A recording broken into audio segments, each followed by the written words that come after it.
घर में खाने को लाले पड़े हैं, मगर इस खस्ता हालत में भी कंगाल पाकिस्तान अपनी नापाक हरकतों से बाज नहीं आ रहा और आए दिन भारत के लिए जाल बिछाने को नए नए षड्यंत्र रचता रहता है। इसी बीच पाकिस्तान के मंसूबे एक बार फिर सामने आए जब जम्मू कश्मीर पुलिस ने बीते दिन पाकिस्तान से ड्रोन डिलीवरी में शामिल 3 ओवरग्राउंड वर्कर्स को गिरफ्तार किया। ये तीनों पाकिस्तान से आने वाले सामान को लेने और फिर आगे सप्लाई करने का काम करते थे। पुलिस महानिदेशक RR स्वैन की तरफ से इसकी जानकारी दी गई। उन्होंने बताया कि कुल 7 लोगों की पुलिस की तरफ से पहचान कर ली गई है। इनमें से 3 को फिलहाल गिरफ्तार किया गया है, बाकी की तलाश जारी है। इस पूरे ऑपरेशन को जम्मू जोन की पुलिस और CID CI की तरफ से अंजाम दिया गया है। ड्रोन के जरिए पिछले दिनों में बहुत भारी मात्रा में पाकिस्तान से arms, ammunition, ID, cash, narcotics, ये सब कॉन्ट्राबैंड्स जो है आया है और उसके एक चैलेंज एक नेशनल लेवल की एक सिक्योरिटी थ्रेट बन के उभर रहा है या उभर रहा था। अभी भी वो चैलेंज जारी है। उस सिलसिले में पुलिस ने CID और जम्मू जोनल पुलिस मिलकर इन्होंने एक बहुत प्लान्ड तरीके से कई सारे लोग जो ये ड्रोन डिलीवरी को रिसीव किए हैं राजौरी जिले में, इनको आइडेंटिफाई करा है और इनके खिलाफ केस रजिस्टर कर इनके घरों में कोर्ट वारंट के साथ और पूरी प्रोफेशनल तरीके से इनके घर सर्च हुए। ये पिछले 48 घंटे के अंदर करीब 10 जगह पे ऐसे सर्च हुए हैं। 7 लोगों को हमने आइडेंटिफाई करा है, जिन लोगों ने मतलब 100% जब हमको पता चल गया कि इन लोगों ने ड्रोन पाकिस्तान से आए हुए ड्रोन से सामान को रिसीव करा है। तो इनमें से 3 लोगों को हमने ऑलरेडी अरेस्ट कर चुके हैं। इसमें CID काउंटर इंटेलिजेंस कश्मीर की जम्मू की केस स्पेशली रजिस्टर्ड है, पर इसकी कोऑर्डिनेशन और इसकी ग्राउंड लेवल की इंटेलिजेंस दोनों मिलके करा है। और आज के दिन में जो एविडेंस के तौर पर जिनको हिरासत में ले लिया गया है वो गुलशन नाज हैं।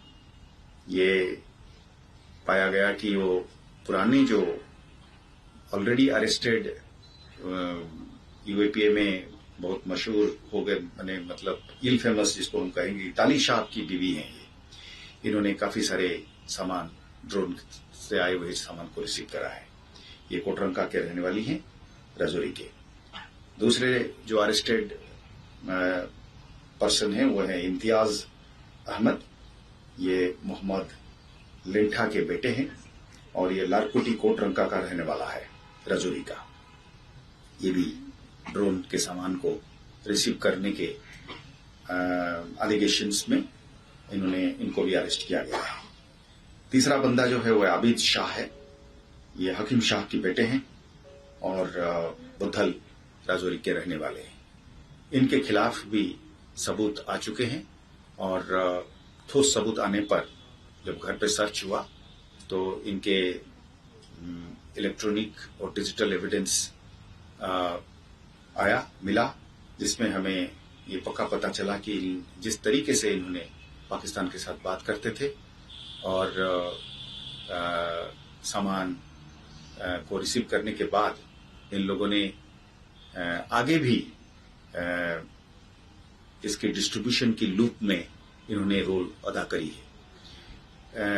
इन्वेस्टिगेशन जारी है और सरप्राइज मेंटेन करना लाजमी है।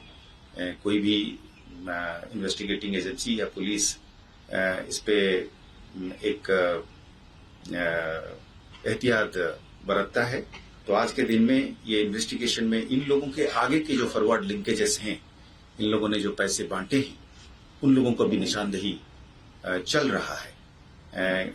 लाखों के हिसाब से पैसे आए हैं और इन पैसों को इन्होंने छोटे छोटे रकमों में आगे बहुत सारे लोगों के बीच में बांटा हुआ है तरह तरह के काम के लिए। पर अभी ये पूरी इन्वेस्टिगेशन जारी है। किसको पैसे किस लिए दिया गया है ये इन्वेस्टिगेशन की अभी भी सब्जेक्ट मैटर है। तो शॉर्टली मैं रिपीट करूंगा कि इसमें ये सारा जो इसमें OGW की कैटेगरी में ये लोग आएंगे, ये लोगों को चलाने वाला मास्टरमाइंड जो है वो मोहम्मद कासिम है, अलियास सलमान, अलियास सुलेमान, इसी तरीके के नाम से जाना जाता है। ये अंगराला माहौर का रहने वाला है और आज के दिन में पाकिस्तान में बसता है और UAPA की कानून के तहत गवर्नमेंट ऑफ इंडिया ने इसको ऑलरेडी डेजिग्नेटेड टेररिस्ट के तौर पे करार दिया है। और कल ही हमने कासिम के नाम से 10 लाख रुपए की रिवार्ड रखा हुआ है कि इसके सारे करतूत के बारे में और इसके साथ तमाम लोग जो मुलव्वस है इसकी नेट में, क्योंकि ये एक मास्टरमाइंड के तौर पे उभर के आ रहा है कि राजौरी और पुंछ में भारी पैमाने पे हथियार भेजना, गोला बारूद भेजना, पैसे भेजने, कैश भेजने, नारकोटिक्स, इस सब की जो है नेटवर्किंग कासिम ने चला रखा है। और उसके आगे जो बंदे हैं वो भी दो तरीके के हैं। एक A लेवल के OGWs हैं, फिर आगे इन लोगों ने फिर और बनाते हैं उनके आगे फॉरवर्ड लिंकेजेस के नाम से, जिसको हम कहते हैं। तो LET का लीडर है मोहम्मद कासिम और उसका नाम बहुत सारे प्रीवियस टेरर इंसिडेंट्स में रिफ्लेक्ट हो चुका है। जो पिलग्रिम्स की बस में जो ब्लास्ट हुआ था कटरा में, इसमें मास्टरमाइंड मोहम्मद कासिम था। उसी की भेजे गए आईडी से ये ब्लास्ट हुआ था। जो नरवाल में ब्लास्ट हुआ था पिछले दिनों में, वो भी कासिम के प्लानिंग और एग्जीक्यूशन थी। और अभी भी वो लगातार इलाके में वल्नरेबल यंग पर्सन्स को, नौजवान लोगों को बरगला के VoIP मैसेजिंग एप्लीकेशन सिस्टम के गलत इस्तेमाल करके, VPN को गलत इस्तेमाल करके, यानी कि जैसे व्हाट्सएप, टेलीग्राम हो गया, या और उसी कैटेगरी में जितने मैसेजिंग सर्विसेज है एंड टू एंड इंक्रिप्शन वाला, उसकी इस्तेमाल करके, VPN की इस्तेमाल करके इसने बहुत सारे लोगों को बरगला करने की कोशिश करी है। कई सारी जगह पे हमने देखा है कि लोगों ने उसकी जाल में आने से अपने को बचाया है और कई सारे जो है उसकी जाल में फंसे हैं। तो इलेक्शन की दौरे में जब इलेक्शन की प्रोसेस चालू हो गया है, अब रैलीज होने लगे हैं और कैंपेनिंग एक और जोर पकड़ रही है। कैंडिडेट्स ऐलान हो रहे हैं, उनके आगे पार्टीज की फंक्शनरीज ने इलेक्शनरिंग और कैंपेनिंग में आगे बढ़ रहे हैं। ऐसे हालात में कासिम और कासिम की गैंग को पर्दाफाश करना और उनको कानून के दायरे में लाना और उनको और उनके आगे जो है उनको इन्वेस्टिगेशन के दायरे में लाना हमारे लिए एक बहुत बड़ा अचीवमेंट है। और इलेक्शन की प्रोसेसेस को सुरक्षित रखने में ये हम समझते हैं कि ये एक बड़ा अहम स्टेप है, खासकर राजौरी पुंछ इलाके के लिए। गौरतलब है कि सीमा पार से ड्रोन के जरिए आने वाले पैसे, गोला बारूद और नशे के सामान को ये लोग रिसीव करते थे। उसके बाद आगे उसे सप्लाई किया जाता था। जांच के दौरान पाया गया है कि सीमा पार से आने वाले पैसे को कई लोगों में बांटा जा चुका है। इससे आतंकवादियों के मददगार, आतंकियों को ठहराने वाले और जो आतंकी जेलों में बंद हैं, उनके परिजनों तक पैसे पहुंचाए जाते थे। ब्यूरो रिपोर्ट, इंडिया पब्लिक खबर।